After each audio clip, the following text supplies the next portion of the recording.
afin de partager, discuter, apprendre, rencontrer, s'informer et comprendre ensemble sur tous les sujets concernant l'éducation et la famille. Bienvenue ici à votre podcast Éducation Famille. Alors, toujours en compagnie de mon invité, M. Serge Larrivé. Puis, parlez-moi justement de ce que vous observez, ce que vous avez observé à travers toutes vos recherches, vos études, ça fait quand même plusieurs années, sur l'intelligence. Qu'est-ce que monsieur, madame, tout le monde, ce que les parents d'aujourd'hui, ce que les jeunes adultes, ce que les adolescents devraient savoir selon vous en ce qui concerne? Démystifiez-nous un peu tout ce qui a justement en lien avec l'intelligence. Qu'est-ce qu'on devrait savoir? Oh là là! On n'a pas 3 heures, là, mais si vous me faites un petit condensé, puis des choses précises qui vont aider à ceux qui nous écoutent, à ceux qui vont nous regarder. Alors, je vais commencer par quelque chose de très plate. Peut-on modifier le quotient intellectuel? Il y a eu énormément de programmes de mis au point. Et ces programmes-là, quand on les fait là, en bas âge, bon, ça permet de faire augmenter le QI. Donc, ça se peut. Non, un instant. On cesse le programme et habituellement, 2 à 3 ans plus tard, le QI a redescendu. Donc, le QI est relativement stable à partir de 7 ans. Dans ce que je viens de dire, le mot important, c'est relativement stable. Bon. Il y a eu une étude de fait en Nouvelle-Zélande. Ils ont testé près de 800 enfants là, à 7 ans, 9 ans, 11 ans, 13 ans. Puis là, ce qu'ils ont observé, c'est que le QI est très stable. Bon. Mais le QI est très stable pour la majorité des sujets, mais il y en a une centaine que ça a bougé, soit par le haut, soit par le bas. Alors, les chercheurs se sont dit, on va aller voir quelle variable joue. Et la variable qui joue, c'est l'absence de variable. Autrement dit, quand ça monte, c'est pour des raisons... par exemple, là, l'enfant était dans une école où c'était le bouc émissaire, ses parents déménagent, arrivent dans une autre école, là, tout le monde l'aime. Ben, l'autre... il se sent valorisé. C'est ça, puis ça va mieux. L'autre, lui... Ses deux parents meurent dans un accident de voiture, donc bon, ça aide pas. Alors, c'est toutes des variables comme ça, des variables qu'on appelle idiosyncratiques, qui sont reliées à la vie personnelle de ces personnes-là. Donc, c'est relativement stable. Bon. Maintenant, ça, on parle du QI. Donc, tu ne peux pas passer là, de déficient à surdoué. Ce n'est pas possible. Donc, il faut faire avec ça. Non, puis là, la douance, on dirait qu'il y a une mode avec ça. Là. Tous les parents trouvent que leurs enfants ont une douance. Oui, bon.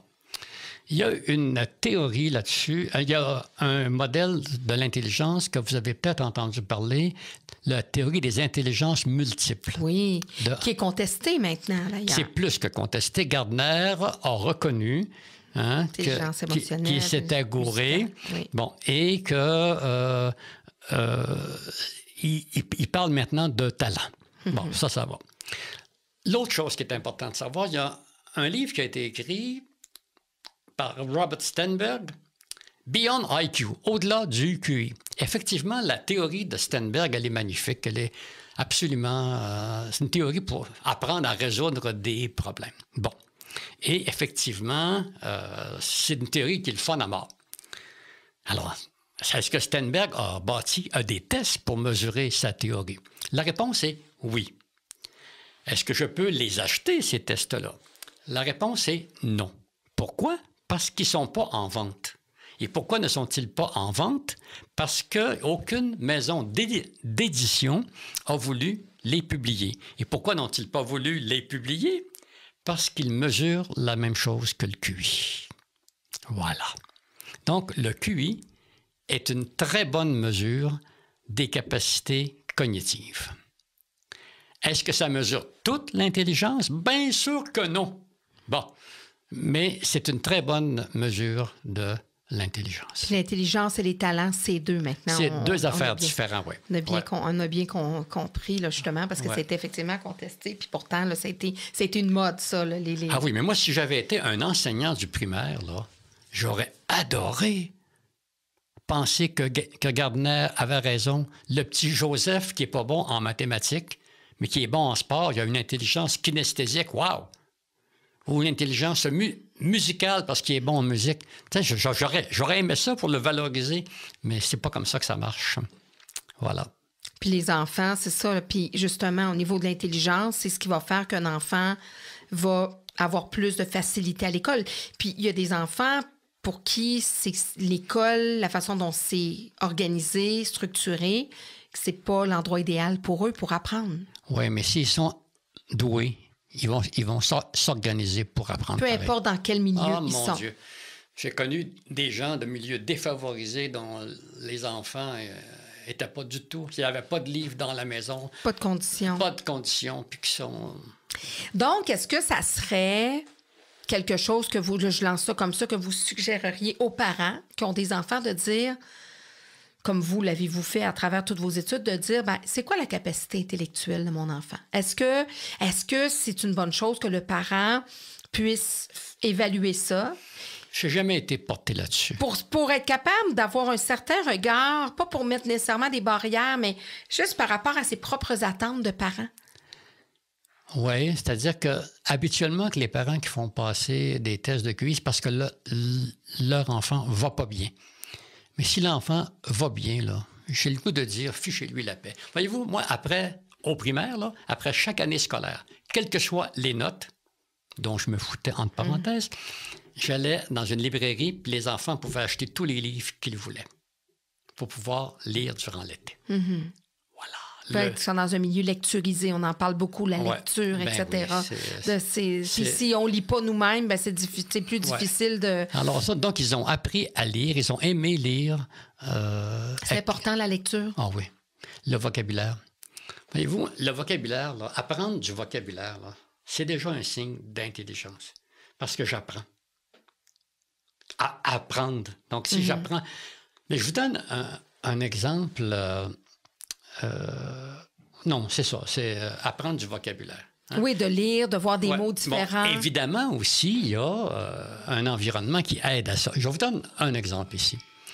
Dans un milieu X, le père dit à son garçon, « Va chercher une penne de lait au dépanneur. » Le petit gars, il y va. Un autre milieu, est-ce que tu irais chercher une penne de lait au dépanneur parce que je pense que demain matin, on va en manquer pour le petit déjeuner et que le dépanneur va être fermé. Wow! Quelle différence!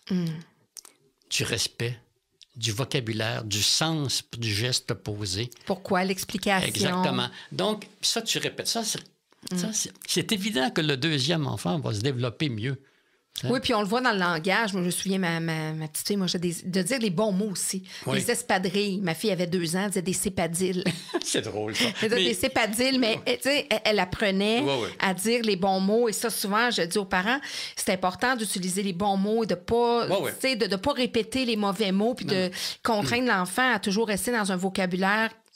Donc, c'est ça, ça l'empêche d'évoluer puis d'élargir son vocabulaire. Ouais. L'intelligence, c'est déterminant. On a parlé de l'intelligence émotionnelle, quotient intellectuel. Non, on n'en a pas parlé de l'intelligence émotionnelle. Ah, parlons-en. C'est vrai, on a parlé des différentes... On a parlé des intelligences multiples de Gardner. Bon. Mais intelligence émotionnelle. Oui, bon, c'est un concept. Au point de départ, quand Goleman a publié son ouvrage, je l'ai réduit en Sharpie. Maintenant, je ne suis plus d'accord avec ce que j'ai écrit, parce qu'il y a eu énormément d'améliorations. Il se raconte beaucoup de choses sur l'intelligence émotionnelle. Ce qu'il faut comprendre, c'est que si, par exemple, au niveau du travail, c'est encore le QI qui est plus important que l'intelligence émotionnelle, évidemment, l'intelligence émotionnelle aide. Dans nos interactions avec les autres. Je vais vous donner, j'ai un de mes fils qui est un humaniste, là, puis un poète aussi. Il voit une annonce pour une job, là, agent de, enfin bref. Agent directeur le directeur des ressources humaines. Des ressources humaines. Bon, voilà, on l'a eu, merci. Et donc, il postule, puis dans la charge de travail qu'il doit avoir à faire, c'est de mettre dehors, de foutre dehors les fainéants, ceux qui ne travaillent pas. Alors, il dit au directeur, oui, je vais les foutre dehors, ça ne me cause aucun problème. Mais à ma manière. Et le directeur de langage, il réunit tout le personnel, puis là, d'une voix très forte, il leur dit, « Vous savez que j'ai été engagé pour foutre les fainéants à la porte.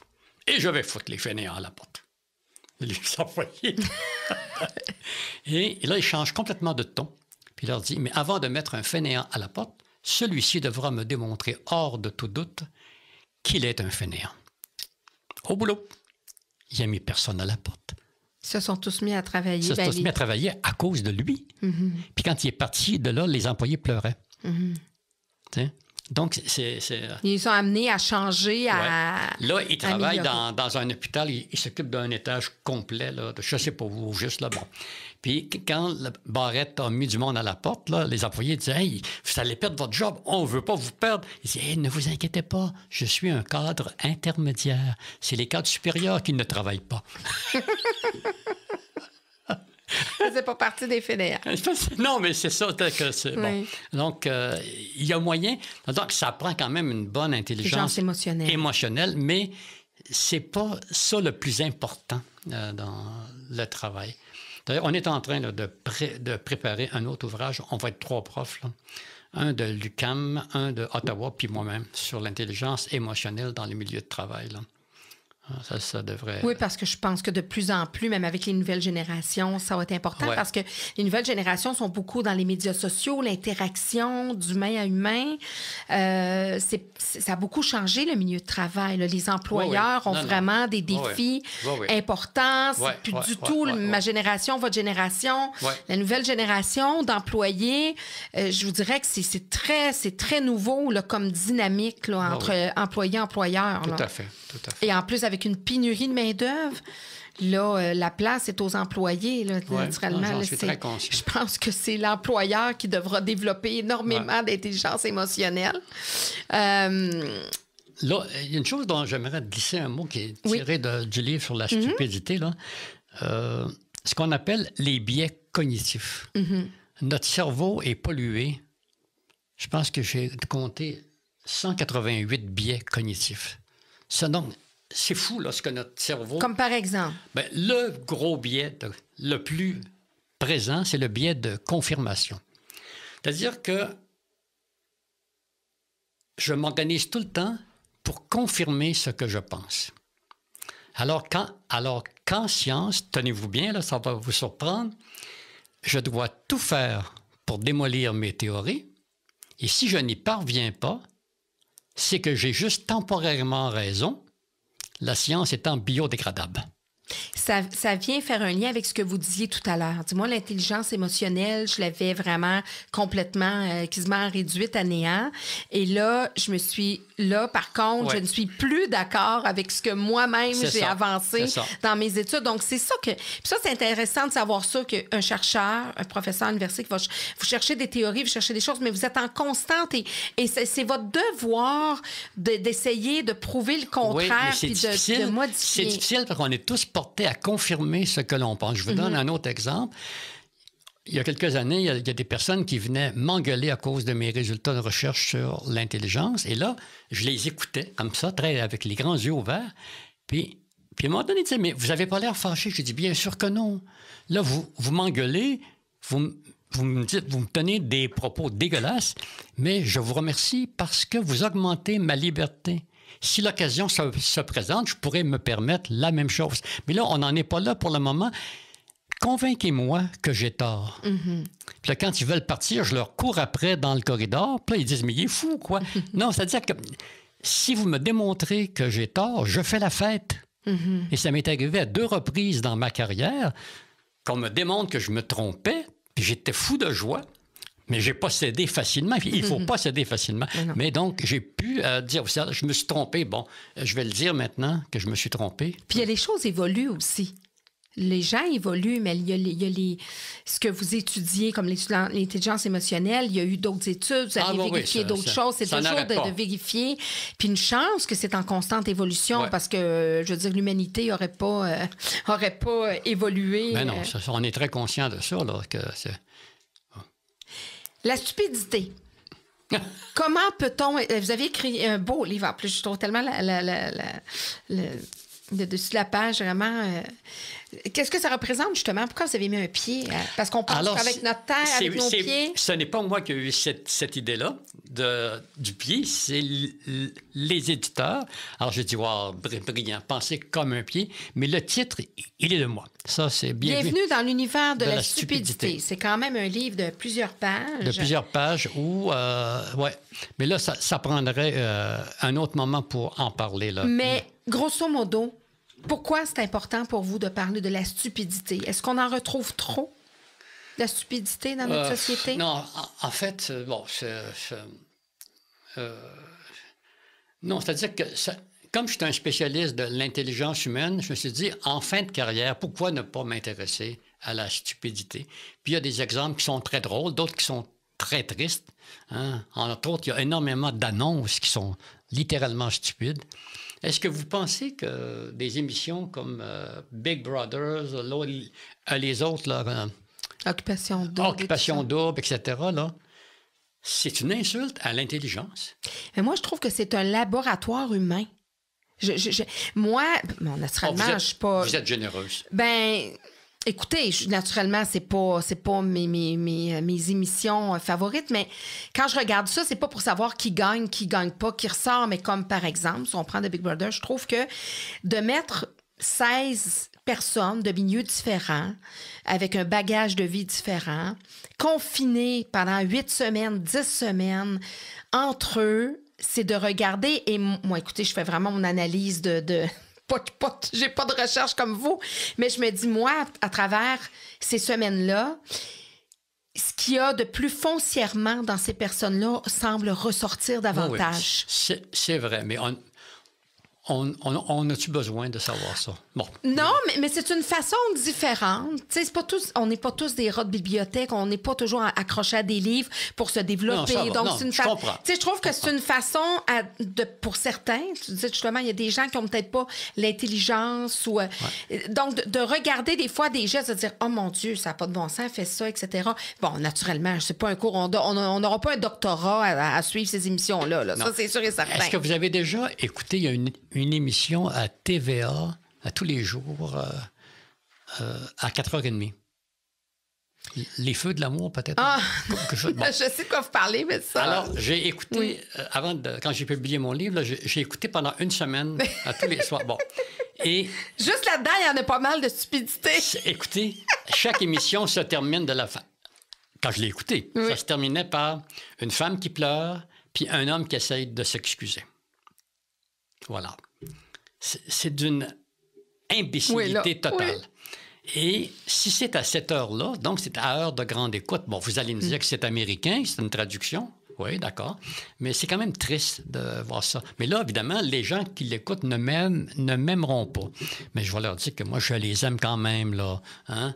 Je pense que le public cible de ces émissions-là, il y a beaucoup de gens, je pense, âgés, qui vont regarder ça. Oui, ça, j'y ai pensé, oui. Il y a beaucoup, oui, vraiment, leur public, c'est beaucoup des personnes âgées qui sont, mettons, dans leur résidence, quoi que ce soit. Ouais. Je sais pas, est-ce que ça vient conforter ou... Je sais pas. Il faudrait faire une recherche là-dessus. Mais dans la vie de tous les jours, dans les familles, qu'est-ce qui est le plus... ou dans la société en général, qu'est-ce que vous trouvez le plus stupide? Quels sont les comportements les plus stupides qu'on retrouve les plus souvent? Là, je ne peux pas répondre à ça comme ça, là, non. C'est peut-être... c'est pas l'ignorance en soi, mais c'est de vouloir rester ignorant. Je trouve qu'il y a beaucoup de... tu sais, je pense, là, à ce qui s'est passé aux États-Unis avec Donald Trump, là, c'est dramatique, hein?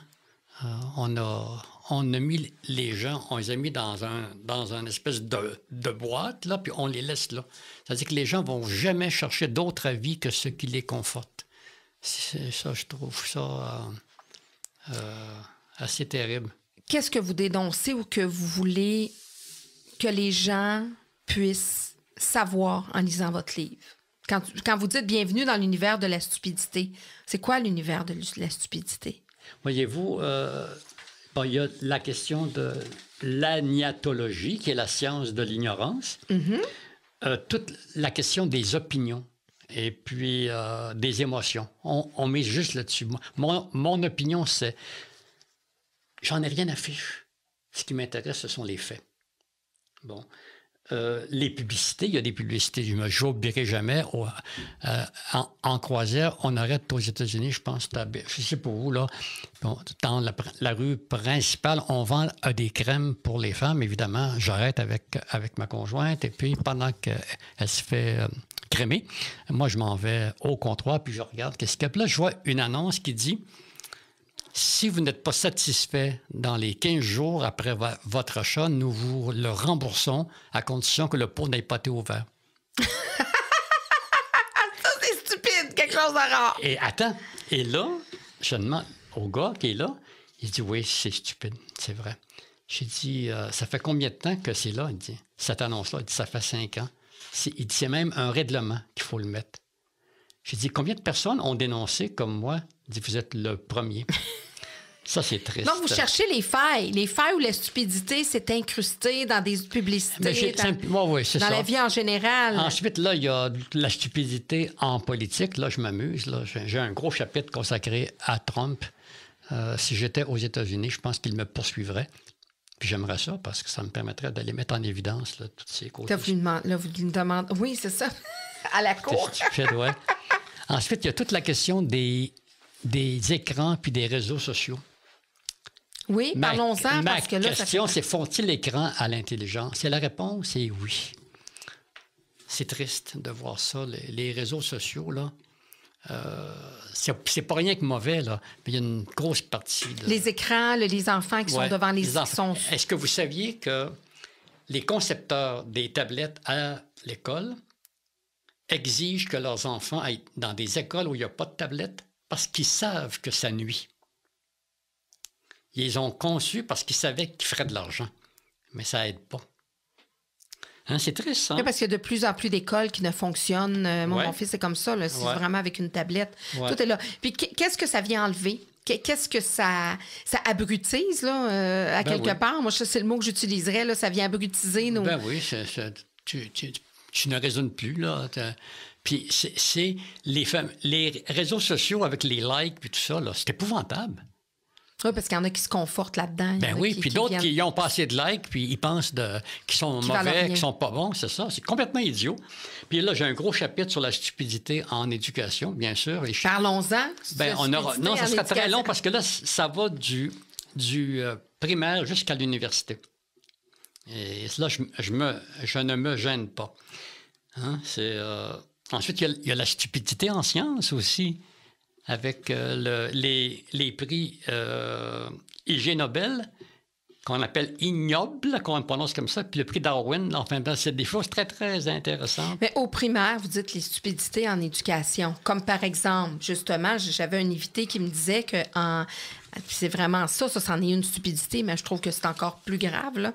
J'ai un invité qui me disait qu'à 5 ans, lorsqu'il est entré en maternelle, il était un petit peu plus turbulent. Et quand c'était le temps de la sieste, son enseignante l'enfermait dans le placard à balai. Puis c'est un jeune de 20 quelques années, là. On ne recule pas dans les années 50, là. Oui, non, alors ça, c'est une stupidité. Ben oui, c'est niaiseux. Mais il y a aussi toute la série de programmes totalement inutiles. Les évaluations, les nombreuses évaluations, on est les plus évalués...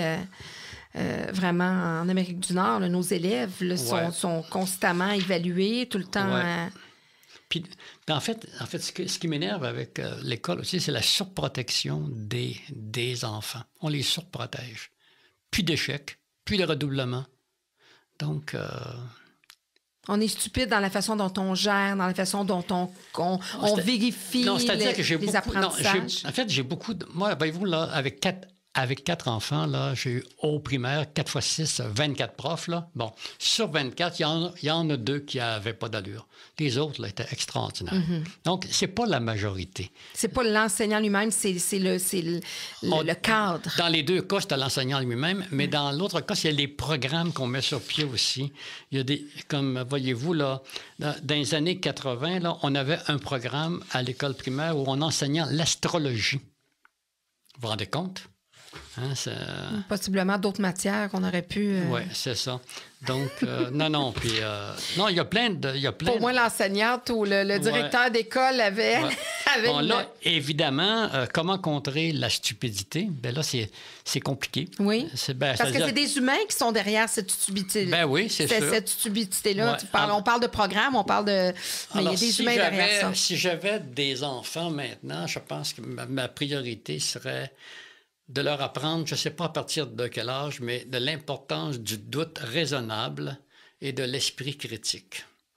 Et vous, ce matin, j'avais un séminaire de maîtrise avec des étudiantes que j'aime beaucoup. Et là, ils m'ont apporté un document Internet pour aider les gens qui ont des déficits d'attention. Puis je regarde ça, je dis, mais ça n'a pas de bon sens. Puis là, c'était sur Internet. Alors, j'ai dit, écoutez-moi bien.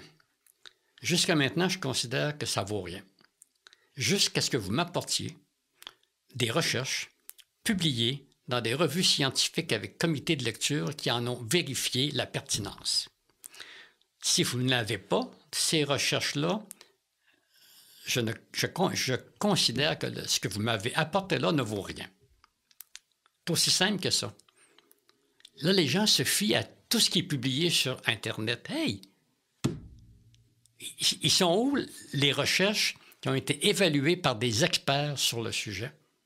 Hein? C'est ça notre façon de publier. Là. On soumet un texte à une revue, elle l'envoie à plusieurs experts, puis là, l'éditeur regarde l'ensemble des évaluations, demande des corrections mineures, majeures ou refuse le texte. Voilà. Donc, il faut choisir nos sources, il faut s'assurer de nos sources. C'est bien sûr, c'est fondamental. On est vraiment dans une société où c'est de la consommation rapide. Oui, alors ça, c'est à prendre le temps de lire les revues scientifiques avec comité de lecture. Puis c'est pas donné à tout le monde non plus d'être capable de déchiffrer ça. Tu sais, il faut justement avoir une... Ben oui, c'est ça. Donc, justement, il faut avoir un quotient intellectuel... minimum. Oui, c'est ça. Un petit peu plus élevé que minimum. Mais dans la vie de tous les jours, les parents, là, bon, c'est sûr que vous avez... Il y a votre livre, justement, vous êtes un chercheur, ça fait des années que vous faites des recherches, vous contre-vérifiez même ce que vous avez vous-même cherché, etc. Mais dans la vie de tous les jours, monsieur, madame, tout le monde, qui font de leur mieux pour élever leurs enfants, pour éduquer leurs enfants, mettons que vous voulez leur donner 2-3 outils, là, puis qui n'ont pas... naturellement, le quotient intellectuel ou l'intelligence pour être capable de beaucoup lire, de comprendre ce qu'ils lisent aussi. Je vais vous dire, je vais terminer par une phrase que j'ai dite tantôt. Les parents parfaits, c'est plate. C'est pas intéressant. 1. 2, vous avez le droit de faire des erreurs et pour perturber un enfant, ça prend beaucoup d'erreurs. Alors, s'il vous plaît, ne vous inquiétez pas trop. Donc, faites votre chemin, faites ce que vous pouvez faire à la hauteur, à la lumière de ce que vous, selon vos capacités. C'est ça. Puis la même chose pour les enfants. Peut-être justement, on parlait de la fleur, là, qu'il ne faut pas tirer sur une fleur pour qu'elle pousse. S'enlever de la pression. Oui. Ah oui. Les laisser jouer. Les laisser jouer surtout. Les apprentissages de la vie. Les laisser faire leurs propres apprentissages de la vie. Être derrière eux. Mm-hmm. Sans faire pour eux. Sans faire pour eux. Moi, un de mes grands plaisirs a été avec mes enfants d'aller dans un centre d'achat, de les mettre debout, puis de le suivre. Que vous cachiez-vous? Non. Ils savaient que vous étiez là. Je les suivais, puis des fois, ils allaient dans des endroits où est-ce qu'ils n'avaient pas le droit d'aller. Je n'ai pas besoin de les retenir. Le réel va parler, ils vont se le faire dire qu'ils n'ont pas le droit d'aller là. C'est tout. Oui, parce que ça, c'est important ce que vous apportez, parce que des fois, qu'un enfant apprenne d'un autre adulte, puis que ce soit un autre adulte qui l'informe ou qui le dirige, bien, ça fait partie aussi de son apprentissage et de son éducation. Moi, j'ai un de mes gars, à un moment donné, qui est rentré dans un chantier de construction. Il y avait du danger, là. Mm-hmm. Je l'ai laissé aller. Et un des travailleurs dit « Ah, tu viens voir comment qu'on fait ça, là? » Il fait « Ben, viens, je vais te montrer. » Alors, tu vois, il aurait pu le mettre dehors, c'était son droit, mais il l'a accueilli. Mm-hmm. Puis il aurait peut-être été dans un autre chantier 3 semaines plus tard, puis là, ça serait fait... Il aurait compris que lui était enclin à vouloir me montrer. Lui, il est dans son droit, puis il n'y a pas... C'est ça.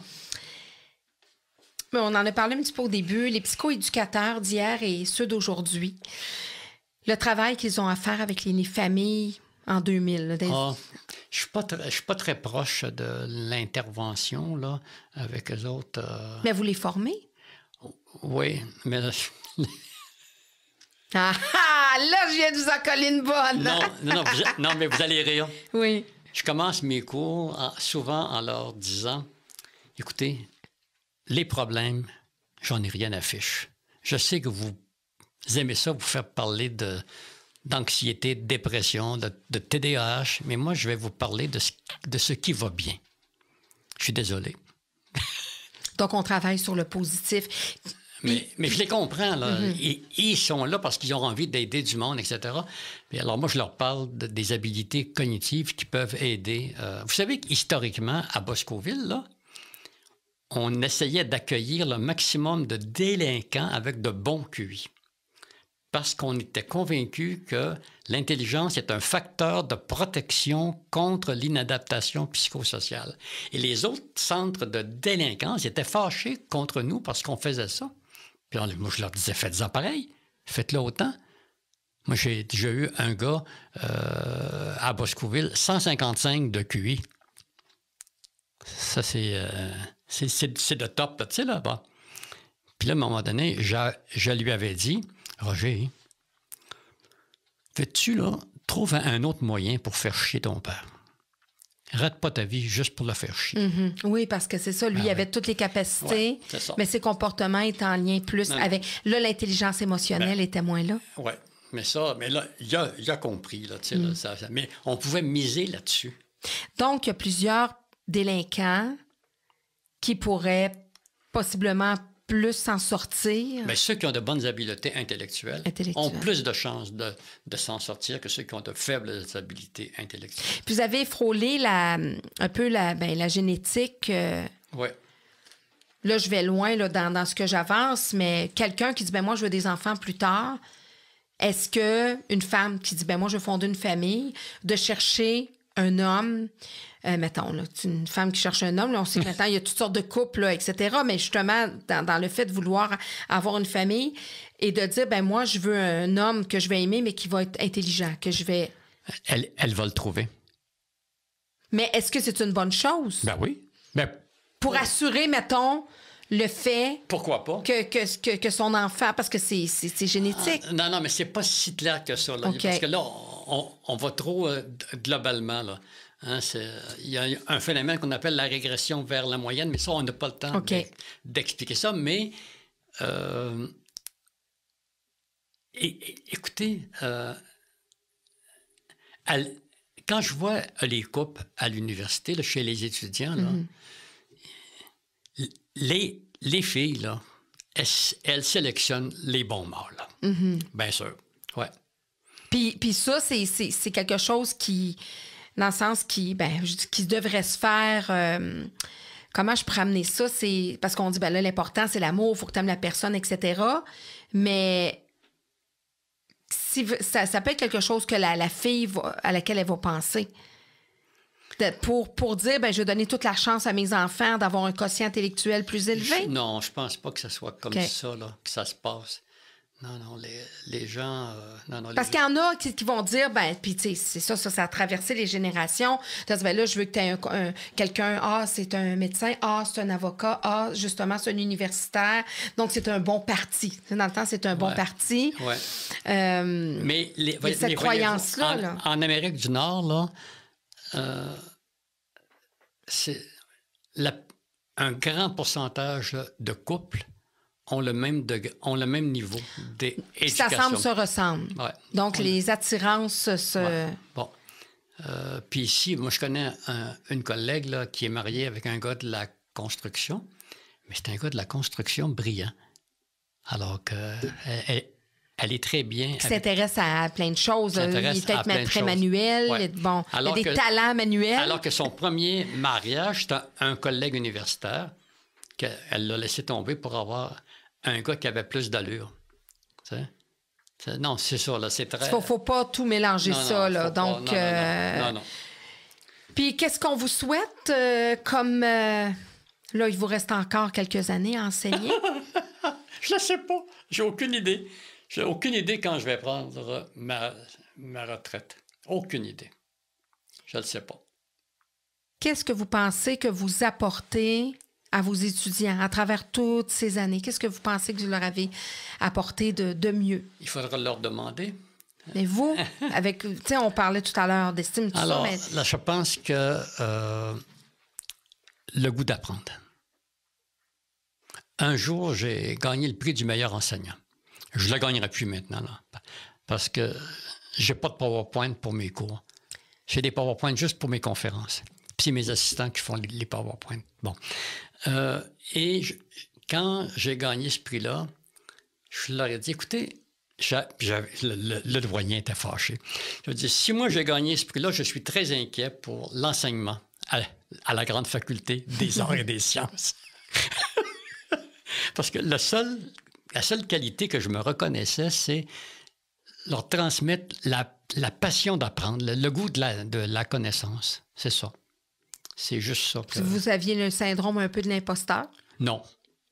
Non, ça, moi, je me préoccupe. Mais ça a dû vous émouvoir, justement, de recevoir ça, sachant que vous, votre première... Bien sûr que je n'étais pas fâché, là. J'étais bien content. D'autant plus qu'il y avait en plus un prix de 5 000 qui était ajouté à ça. C'est un bon bonus à la fin de l'année. Oui, c'est un bon bonus, oui. Et que souhaitez-vous aux familles? Vous, votre famille est faite. Vous avez des petits-enfants aussi. Oui. Donc, voyez-vous une différence entre, justement, dans la société dans laquelle vivent vos petits-enfants maintenant versus la vôtre, versus celle de vos enfants? Ce qui me rassure le plus pour les petits-enfants, c'est qu'ils ont de bons parents. De très bons parents. Donc, Puis avec ça, peu importe la société dans laquelle ils vont évoluer, peu importe les embûches, peu importe les pénuries d'emploi ou peu importe. Donc, la base, c'est dans un milieu propice à la confiance. Oui, non, je pense qu'ils ont de très bons... Puis il y en a 2 qui sont doués là-dedans, là, surdoués. Ma toute dernière, un garçon de 5 ans, un vocabulaire absolument fou. Et sa préoccupation actuelle, c'est comment on fait pour connaître le dernier chiffre qui existe. Et il a demandé à sa mère d'écrire quelque chose qui va lui dicter. Et c'était un dialogue entre les lettres et les chiffres. C'est fou, hein? Pour moi, il va suivre les traces de son grand-père. Non, c'est-à-dire, mais j'ai jamais vu ça, là, autant si fort que ça. Comment un parent peut voir des signes de douance ou de... Bien, il le voit lui-même. Si son enfant apprend à parler très rapidement, à résoudre des problèmes très rapidement, c'est ça. Mais quand je dis qu'ils ont des bons parents, là, c'est ça, là. Aucune pression sur les enfants. Il a appris à additionner, soustraire, multiplier et diviser tout seul. Donc, il est passionné par les chiffres. Mm-hmm. Alors, elle le laisse aller. C'est tout. Bien, je vous remercie, M. Larrivée. Écoutez, on aurait pu en parler longtemps. Je vous remercie pour votre dévotion vraiment à enseigner aux psychoéducateurs, à ceux qui œuvrent dans le milieu de l'éducation, parce qu'on a du pain sur la planche. Hein, les générations évoluent. Tout à fait. Les familles aussi. Les enfants d'aujourd'hui ne vivent pas nécessairement ce que les enfants d'hier ont vécu, mais donc, on est en constante belle évolution. Puis vous en faites partie. Je suis certaine que par la bande, même si vous êtes demeuré pas dans l'intervention directe, mais vous avez accompagné des futurs professionnels.